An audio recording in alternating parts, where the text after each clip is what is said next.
미용의 이해 한민경입니다. 미용의 역사는 인류의 역사만큼 오래되었습니다. 고대부터 현대까지 미용은 문화, 예술, 과학, 기술의 발전과 함께 진화해 왔죠. 이 강의에서는 한국과 세계의 미용 역사, 미용의 개념, 특성, 그리고 미용사의 역할, 그리고 자격에 대해서 알아보도록 하겠습니다.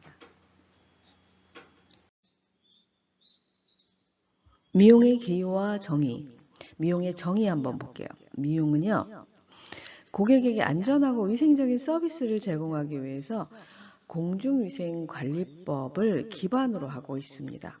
미용사 그리고 미용업소의 내외부 환경을 관리하고 또 고객 상담을 통해서 그 수집한 정보들을 가지고 이제 고객에게 어울리는 헤어스타일을 제안도 하고 시술도 하죠. 그리고 시술의 종류 그리고 요금을 안내하시고 서비스를 제공하는 것입니다. 이것이 미용이라고 할 수 있어요. 우리가 얘기하는 정의입니다. 공중위생관리법. 그럼 이것은 무엇인가? 공중이 이용하는 개인이 아니고 공중이 이용하는 영업과 시설의 위생관리 등에 관한 사항을 규정한 법률입니다.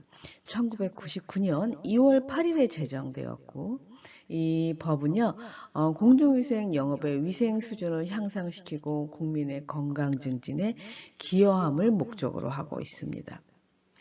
그렇다면 이제 미용사의 의무 보겠습니다.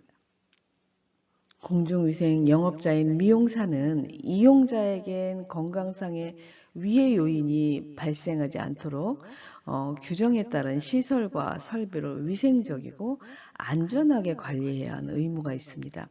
미용사에 관련된 이제 면허나 업무 범위, 위생 교육 등이 이제 모두 공중위생관리법에 포함되어 있습니다.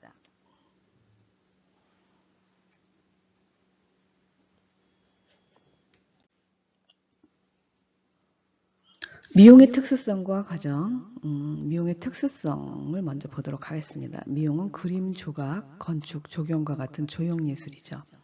그리고 또 정적 예술이기도 합니다. 동시에 의사 표현, 소재 선정, 시간, 소재 변화에 따라서 저희가 그냥 다 컨트롤할 수는 없잖아요. 소재 변화에 따라서 미적 효과가 좀 달라질 수 있다는 거. 부용 예술로서의 제한점을 가지고 있습니다. 우리가. 그럼 부용 예술이란 뭔가 조금 아시는 분은 아시겠지만 이게 처음 듣는 단어인데 하시는 분들이 있을 거예요. 부용 예술은요. 예술 작품이 독립적이지 못하고 다른 작품에 의지하는 것을 말합니다. 저희 미용은 인체에 모발 있잖아요. 그죠? 메이크업이면 메이크업, 헤어면 모발, 뭐, 그죠? 피부, 스킨, 아니면 네일이면 네일만. 이렇게 인체 일부분만을 꾸민다는 점에서 부용 예술의 한계를 지니고 있다. 이렇게. 요거 참 특수성 있잖아요. 미용의 특수성에 대한 요걸로 시험 문제 되게 많이 나왔던 기억이 납니다. 미용의 과정입니다. 미용의 과정은요, 소재, 구상, 제작, 보정의 순서로 이루어집니다. 소재라는 뭘까요? 고객이 가지고 있는 거겠죠, 그죠? 구상, 계획을 짜는 것은 고객과 디자이너가 같이 해야 되겠죠? 제작, 작업이라고 합니다. 작업은 이제 저희가 하는 일들이 되겠죠, 그죠? 보정, 마무리도 저희가 하죠. 이렇게 해서 미용의 과정은 소재, 구상, 제작, 보정. 이걸 좀 이해하시면 외우기가 좀 쉬우실 거예요. 이 순서는 꼭 아셔야 될 것 같습니다. 소재, 구상, 제작, 보정의 순서로 미용의 과정은 이루어진다더라. 우리 이거 알고 가고요. 그 다음에 미용의 통칙입니다. 미용 시술 시에 지켜야 할 유의사항으로 연령, 그 다음에 계절, 그리고 시간이 있습니다. 이거 우리가 OTP라고 하죠. 그죠? OTP에 맞게 연출해야 된다. 우리가 학교에 공부하러 오면서 영상 촬영하는 것처럼 화려하게 아니면 뭐 이브닝 파티에 가는 것 같은 스타일로 가끔 오시는 분들이 있습니다. 그것도 맞지 않겠죠. 그죠? 여러분들이 이게 OTP는 좀 지키실 줄 알아야 될 것 같아요.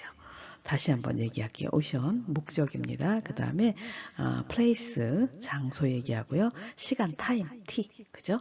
OTP에 맞는 그런 이제 우리가 시술을 할 때도 지켜야 할 유의사항이다.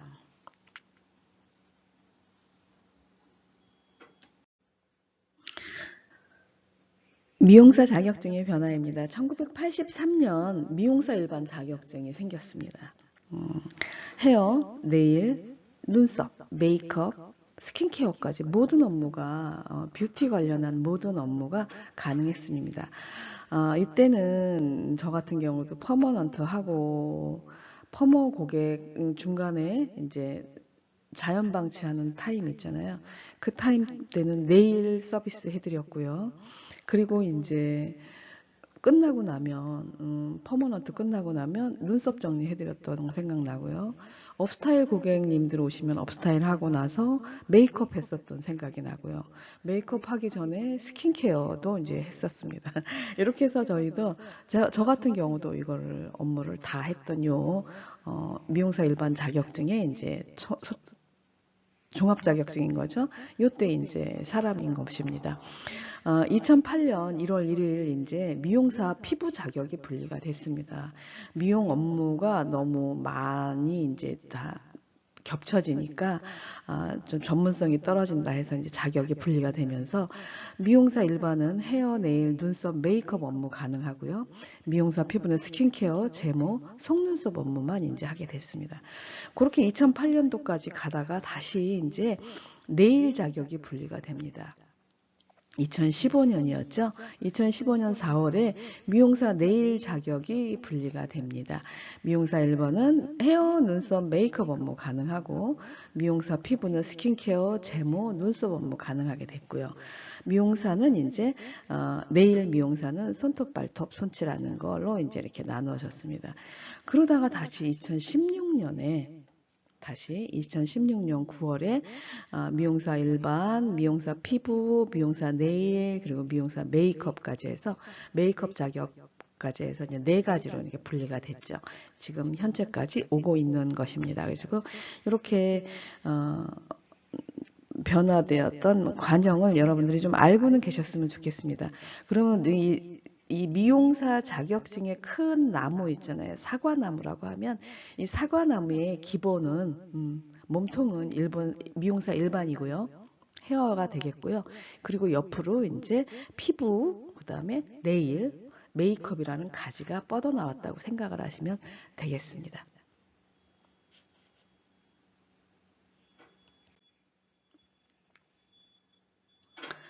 미용인의 사명과 자세입니다. 미용인의 사명과 자세.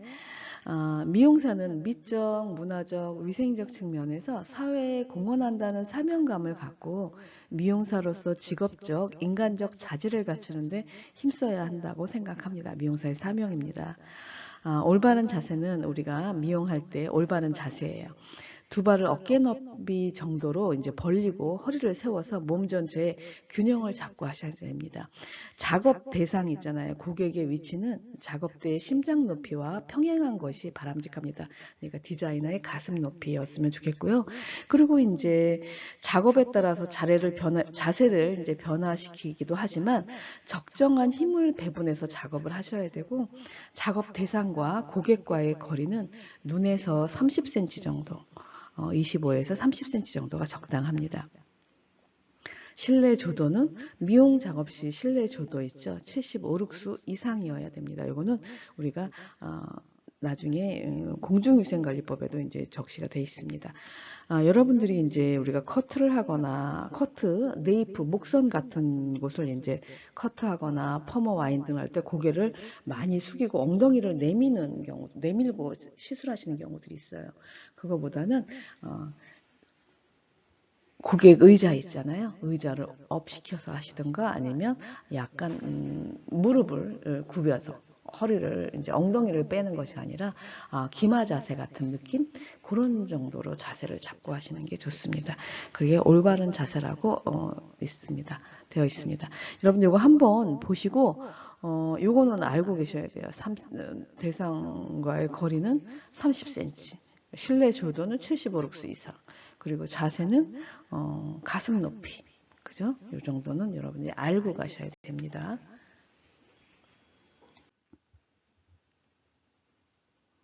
한국 미용의 역사 사만시대입니다. 사만시대는 삼국시대 이전 한반도에 자리 잡았던 나라들입니다. 그래서 마한 진한 변환을 통칭하는 말이거든요.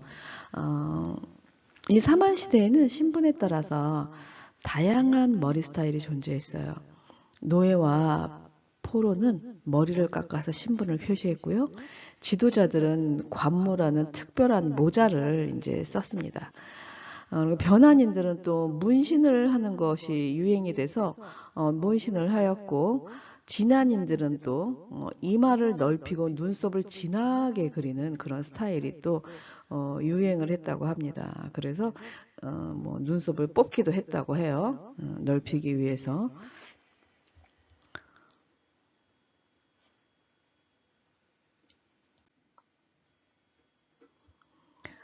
한국 미용의 역사 삼국시대입니다. 고구려, 백제, 신라 간단하게 한번 볼게요. 고구려 머리 형태는 여성은 얹은머리, 풍기명머리, 쪽진머리, 쌍개머리, 묶은 증발머리, 고개머리 등의 다양한 머리 형태가 있었습니다.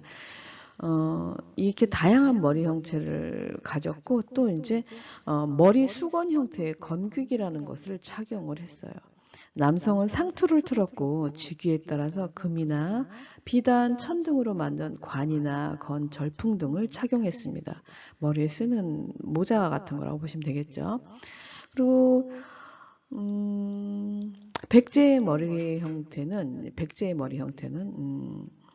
두발을 길고 아름답게 가꾼 마한인들이 전통을 계승했는데 마한인들의 전통을 계승을 해서 여성은 혼인 전과 후로 구분이 되는데 혼인 전에는요 양갈래로 따 늘어뜨린 상태로 댕기를 달았고요. 그리고 이제 결혼을 한 기혼들은 양갈래를 따라 틀어서 쪽머리를 했습니다. 그리고 상류층은 가채를 사용했고요. 남자들은 상투를 틀었습니다.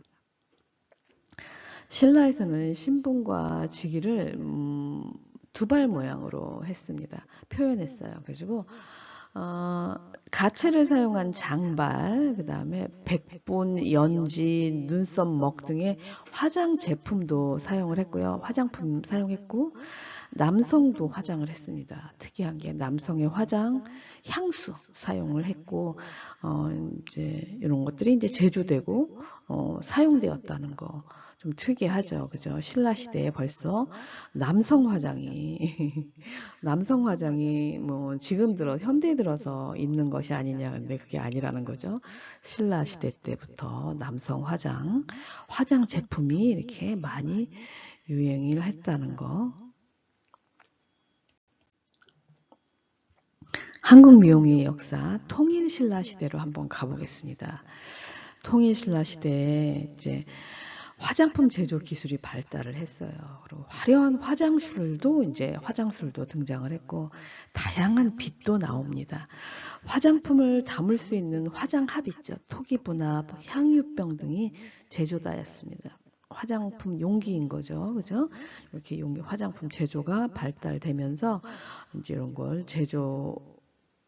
화장품을 담는 그릇들을 이제 이렇게 만들어내었고 화려한 화장술이 등장합니다.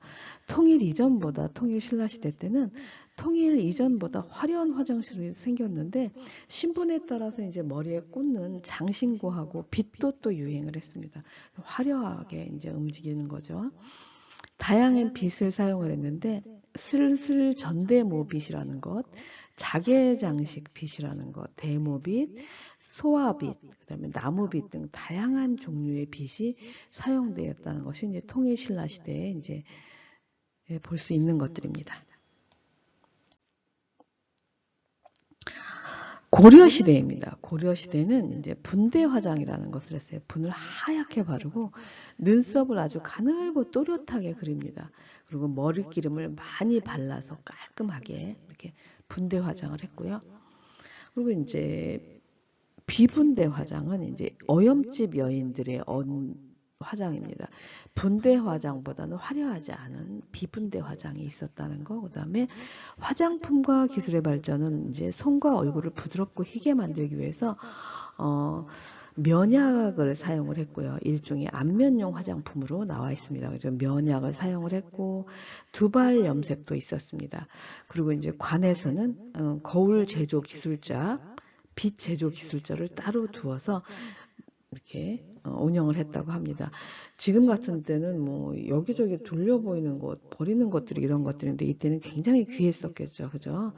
지금 우리가 누리고 있는 이것들이 우리가 좀 어렵다, 살기 힘들다, 막 그렇게 말들을 하지만 지금 우리가 누리고 있는 것들이 예전에 우리 조상들의 거의 그냥 왕궁에서 누리고 있는 것 이상으로 우리가 누리고 있다고 합니다. 좀 만족하고 감사하는 삶을 좀 살긴 해야 될 것 같아요. 그죠?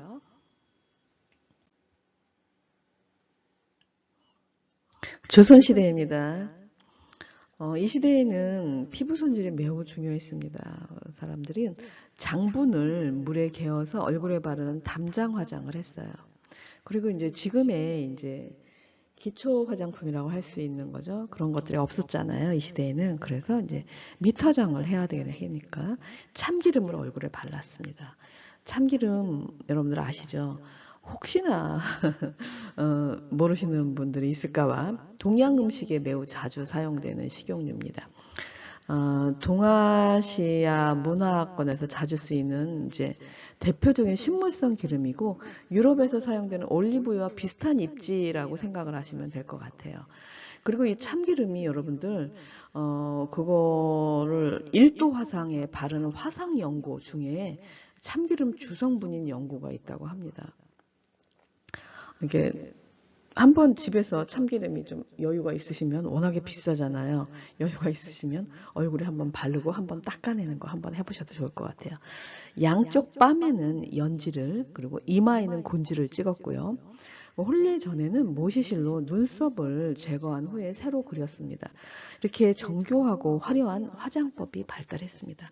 상류층과 기생들 사이에서는 매분구, 그러니까 방문 판매상이죠.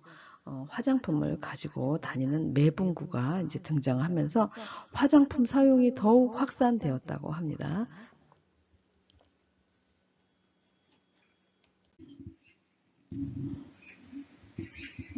조선시대의 전통 두발 형태를 한번 보도록 하겠습니다. 귀민머리, 귓머리라고도 하고 미혼 여성의 대표적인 머리 스타일로 끝에 댕기를 다는 것이 특징입니다. 댕기머리라고도 했죠. 우리는 알고 있죠. 세앙머리입니다. 머리카락을 두 갈래로 나누어서 위로 틀어 올리고 뒤에서 두 덩어리로 이제 고정시킨 모양입니다. 조선시대 궁중의 아기상궁이나 상류층의 처녀들이 예장할 때 즐겨 사용했습니다. 그리고 얹은 머리는 기혼 여성의 기본 머리 형태로 뒤통수부터 앞머리까지 감아 올려서 중앙에서 고정시킨 스타일이에요. 일명 트레머리라고도 많이 알려져 있죠. 여러분들은 지금 요거를 용어하고 어떤 건지만 좀 알고 시대별 특징으로만 알고 계시면 될 것 같고요. 그리고 이제 고전머리 수업이 따로 있습니다. 쪽머리를 볼게요. 쪽머리는 기혼 여성의 대표적인 머리 스타일로 뒤통수에서 낮게 트는 형태고요. 붓개라고도 불리고 얹은 머리와 함께 전통 기혼 여성 두발 양식의 기본이 되고 있습니다. 쪽머리. 나중에는 이 쪽머리가 작잖아요. 뒤에서 봤을 때 작기 때문에 그 위에다 뭔가 이렇게 볼륨감을 씌우는 것들이 또 막 나오죠. 그죠? 풍기명 머리입니다. 모발을 세 갈래로 나누어서 한 갈래는 뒤로 모으고 나머지 두 갈래는 좌우 볼 쪽에 늘어뜨리는 스타일입니다. 고그룹 보분 벽화에서 여러분들 이제 남녀 모두 이 형태로 표현되어 있는 거 아마 보신 기억이 있을 거예요. 벽화 그림에서. 큰 머리는 조선시대 궁중 이식에서 볼 수 있었던 특별한 머리 스타일인데 어여머리 위에 떠구지라는 나무 장식을 얹은 형태입니다. 한자로는 이제 우리가 거둠이라고도 불립니다. 이것도 여러분들이 아마 사극에서 많이 볼 수 있었던 것이라고 생각됩니다. 어여머리, 대수, 조진머리, 첩지머리, 화관머리 지금 조선시대 보고 있습니다. 조선시대 예장머리라고 볼 수 있어요. 예장시에 얹었던 커다란 형태의 머리 스타일인데 어염 쪽두리를 쓰고 솜으로 만든 쪽두리를 쓰고 그 위에 다리로 된 큰 머리를 올려서 장식했습니다. 그 위에 뭔가 얹히기 위한 거였다고 보셔도 될 것 같아요. 한자로 어윰이라고도 하고요. 또야머리라고도 불렀습니다. 큰 머리에 버금가는 예장용으로 궁중과 양반가의 부녀자들이 사용했습니다. 대수입니다. 대수머리. 저도 이제 요거 대수머리 만드는 걸 한번 했었는데 재료비만 한 70만 원 들었던 것 같아요. 고개 높이 들어올린 머리, 정발 사이에 떨반자, 비녀, 화관 등으로 아주 화려하게 장식을 합니다. 늘어진 머리 양 끝은 비녀로 팽팽하게 고정했고요. 현재 이제 의친왕비나 영친왕비 사진으로 전해져 있죠. 이미지 사진이 있습니다. 조진머리는 조선시대 외명부 여성이 궁중 출입 시에 사용한 가채의 일종인데 다리를 소라 껍데기 모양으로 크게 틀어 올려서 쪽머리에 장식한 형태였습니다. 정조의 이제 발제개혁, 그죠? 발제개혁 이후에 얹은 머리 대신 쪽머리를 사용하면서 이런 스타일이 생겨났습니다. 그다음에 첩지머리입니다. 예장용 머리 미용이고요. 머리 모양이고 가르마 중앙에 첩지를 장치했어요. 이것도 여러분들 연속극에서 많이 보셨을 것 같아요. 드라마에서. 첩지는 화관이나 쪽지를 고정시키는 역할도 합니다. 신분을 구분하는 표식이기도 했고요.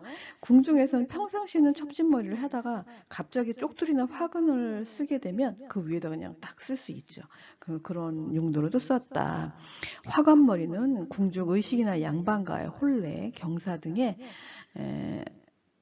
이제 대례복이나 소례복에 사용된 머리 스타일이에요. 화관을 머리 위에 얹어서 장식했습니다.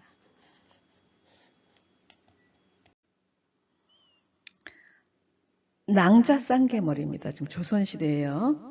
쪽이 두 개라는 의미로 머리 뒤에서 좌우로 갈라 머리를 따 두 개의 쪽을 진 머리입니다. 미혼 여성의 머리 형태로 궁중에서는 쌍개에 댕기를 들이고 민간에서는 비녀를 꽂아서 낭자 쌍개 또는 세앙낭자라고도 했다 합니다. 황새머리 축, 가늘고 잔머리가 많은 어린아이의 모발을 한꺼번에 묶어서 스타일을 연출하기 어렵기 때문에 남한은 각이라고 해갖고 머리카락을 양분해서 개를 만들었고요. 여한은 기라하여서 머리카락을 넷으로 나눠서 개를 만들었습니다. 이렇게 종종 머리 보겠습니다. 어린 여자아이를 꾸밀 때 하는 머리인데 여자아이들은 3, 4세가 되면 기를 그만두고 종종머리를 했습니다. 두 번째 머리인 거죠.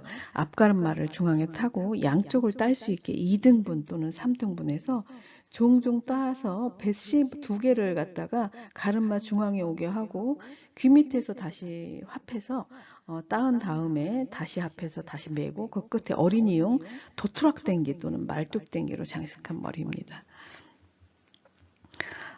그리고 개수머리입니다. 개화기 유행한 방가 노부인들의 머리 형태인데 얼굴과의 조화를 쉽게 이뤄내서 약간 품격을 돋우는 역할을 했다고 합니다. 이 개수머리 있습니다. 비녀입니다. 비녀. 비녀는 부녀자의 쪼그진 머리를 고정하는 거죠. 관이나 가채를 머리에 고정시키기 위해서 꽂는 장식품 역할도 했습니다. 이 비녀를 장식 형태에 따른 종류하고 재료에 따른 종류로 보도록 하겠습니다. 장식은 이제 용잠이라고 그래서 비녀 머리 있죠. 비녀 끝에 머리에 용의 형상을 만든 비녀입니다. 굉장히 화려하죠. 그다음 봉잠은 윗부분에 봉의 형태로 생겨서 입체감 있게 예장한 예장용 비녀고 각잠은 뿔로 만든 비녀인데 후기에는 부녀자들이 쪽진머리에 사용하기로 했습니다. 네, 그다음에 호두잠은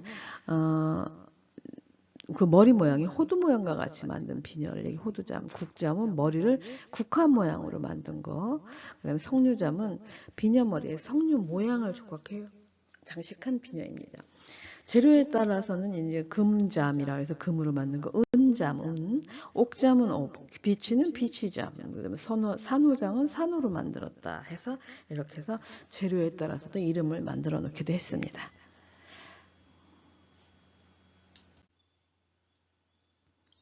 근현대입니다. 근현대. 1895년 고종의 단발령 이후에 남자들은 아주 머리를 짧게 깎았고요. 1910년 10년 때는 다양한 헤어스타일링 그리고 이제 화장이 유행했습니다. 일제 강점기였다는 거. 1920년대 김한란의 단발머리 그리고 이숙종의 일명 높은 머리라는 닭가머리가 이제 여성들 사이에서 최신 유행이었습니다. 그리고 22년에 이제 우리나라 이제 1호 화장품, 국산 화장품 박가분이 등장했고요. 33년에 우리나라 최초의 미용사였던 오엽주가 일본의 야마노 강습소에서 미용을 배우고 돌아와서 33년 3월에 333이네요. 33년 3월에 화신백화점 안에다가 화신미용원을 개원을 했습니다. 최초의 미용실인 거죠. 그죠? 1940년, 48년 10월, 40년대는 48년 10월에 제1회 미용사 자격시험이 이제 해갖고 치러졌고 자격시험 합격자가 발표가 되었습니다.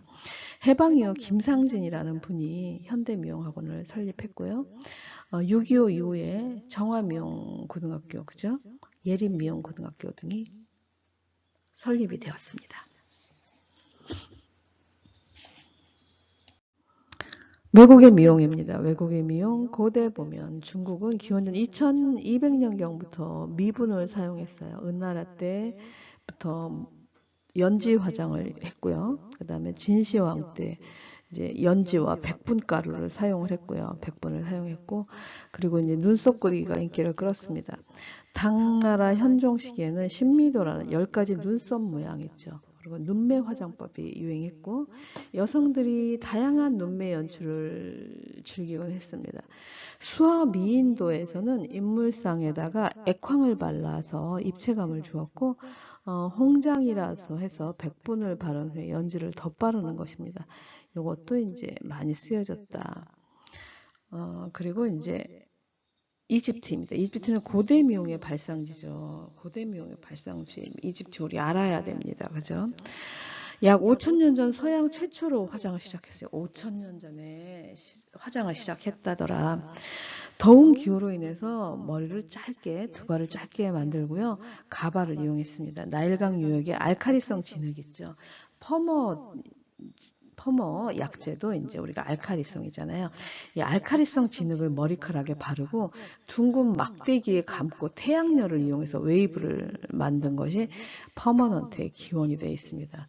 진흙이 지금 현대에 이제 펌제일 거고 나무 막대기가 뭘까? 로트가 되겠죠. 그죠? 그 다음에 이제 태양열을 이용했대요. 이게 우리가 지금 쓰고 있는 태양열이 아닌 우리가 에어롤 있죠. 따뜻하게 해서 머리 컬을 촉진시켜주는 그 에어롤이 되겠습니다. 그 웨이브를 만드는 게 파마의 기원이다. 여러분 파마의 기원 정도는 알고 계셔야 되겠죠? 또 기원전 1500년경부터 헤나, 여러분들 지금도 헤나 연모제 아시죠? 뭐 좋다, 말다, 뭐 말들이 좀 많고 있으나 일단은 우리는 헤나가 이집트에서 1500년경부터 헤나를 연모제로 사용했다더라. 눈 화장, 볼, 입술, 화장법 등 화장품과 향수 제조 기법이 뛰어났습니다. 이집트는. 이집트 미용 문화는 이후에 그리스하고 로마에도 많은 영향을 끼쳤습니다.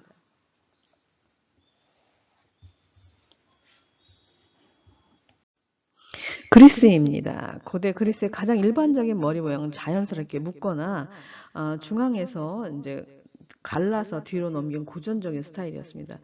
링글렛과 나선형의 컬을 겹겹이 쌓은 키프로풍의 스타일도 함께 선보였고요. 로마 시대까지도 지속됐습니다. 전문적인 결발사, 지금의 미용사가 되겠죠. 등장으로 헤어 스타일링 기술이 크게 발전했고 이용원이 남자의 머리를 담는 것도 처음 시작됐습니다. 이때 이용원이라는 것도 있었다는 거.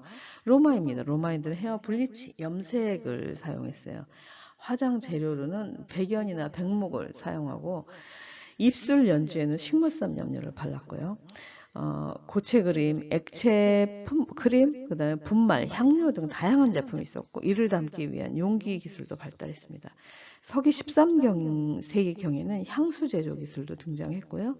목욕, 마사지, 몸치장 등의 문화가 성행했고 공중 목욕탕도 발달했습니다. 중세 근세시대에 애냉이라는 뾰족한 모자로 머리를 숨기기도 했고요.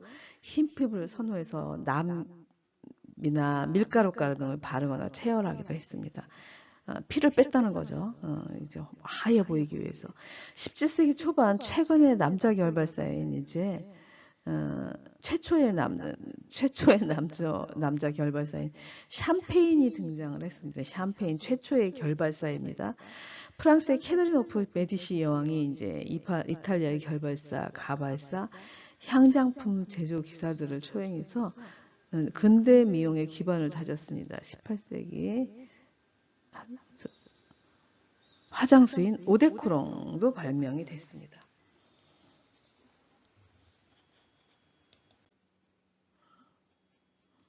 네, 1830년 무슈 크로샤트가 프랑스의 미용사 무슈 크로샤트는 여성스러움을 강조한 아폴로 노트 머리 모양을 유행을 시켰습니다.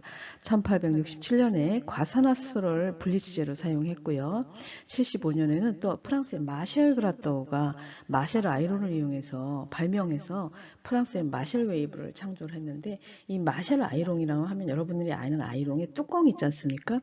그 뚜껑을 해서 수분과 열을 잡아줄 수 있는 저 단단하게 아이론을 이제 컬을 만들어줄 수 있는 그런 기구라고 할 수 있죠. 1883년 합성 유기염료가 개발되면서 두발 염색에 이제 좀 자유로워지겠죠. 새로운 시대가 열렸고요. 1900년도에는 업스타일이 또 유행을 했습니다. 그리고 1905년에는 영국의 찰스 네슬러가 스파이럴식 퍼머넌트 웨이브를 최초로 창안했습니다. 알칼리, 열의 원리를 이용한 이제 히트 웨이브를 개발했고요. 1920년대에는 이제 1910년도에 이제 밥 스타일이 유행을 했고요. 단발머리 스타일이 이용을 했고요. 유행을 했고요. 1920년대는 남성의 머리 형태와 같은 쇼컷, 이튼크롭, 그다음에 보이시밥 같은 거 있죠. 보이시밥, 그다음에 싱글밥 등이 이제 인기를 끌었습니다.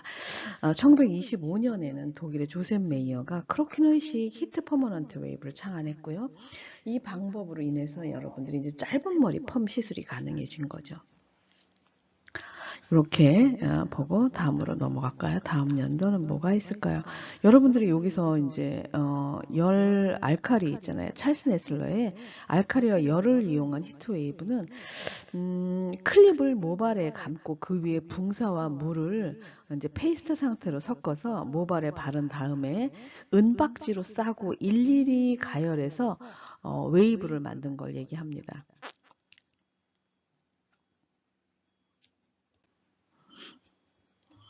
1930년 부드러운 퍼머넌트 웨이브가 이제 유행을 하기 시작을 했고, 그 다음에 1936년 영국의 스피크먼 교수가 화학약품을 이용한 콜드 웨이브 기술을 창안했습니다. 이제 1번 펌으로 간 거예요. 콜드웨이브. 그는 아황산수소 나트륨을 이용해서 40도씨 정도의 낮은 온도에서 웨이브가 형성되는 것을 발견했습니다. 과거에는 100도가 넘는 온도를 사용했던 것과 달리 낮은 온도에서 웨이브를 얻을 수 있다는 의미에서 콜드 퍼머넌트 웨이브라고 이제 명명을 했습니다. 왜 콜드 퍼머넌트예요? 막 그렇게 말씀들 하시는 분들이 가끔 있어요. 40도씨 정도의 낮은 온도의 웨이브가 형성을 되는데 예전에 했던 이제 웨이브들이 다 100도가 넘어갔던 온도였기 때문에 그렇다 얘기하고요. 그 다음에 1940년 산성 중화 샴푸가 개발됐습니다. 우리가 알칼리 작업들을 하잖아요. 염색이든 펌어든 알칼리 작업을 갖다가 중화하기 위해서는 산성 제품을 써야 되는데 그때 이제 산성 중화 샴푸제가 개발되었고 41년도에 미국 맥도우가 치어클리콜산 주 원료로 한 콜드 퍼머넌트 웨이브 약제를 제조했습니다. 굉장히 좀 펌제 냄새는 좀 나지만 치어클리콜산은 모발에 잔류하지도 않는 좀 좋은 그런 파마약이라고 생각을 합니다. 콜드 퍼머넌트 웨이브 약제 제조했고요. 많은 연구자들이 실온에서 모발의 시스틴 결합을 절단할 수 있는 약품에 대해 연구했습니다. 그때부터 47년 FDA 치어클리콜산 제조 방법이 간단하다고 그리고 안전하다고 인증했다고 합니다. 66년 산성 중화 컨디셔너제가 개발되었습니다. 이렇게 해서 미용에 이제 쭉 한번 현황을 한번 봤고요. 우리나라 외국 현황 쫙 봤습니다. 이제 여러분들 이제 고객 응대, 고객 관리 쪽으로 이제 지금 볼 거예요. 그래가지고 빠르게 넘어가도록 하겠습니다.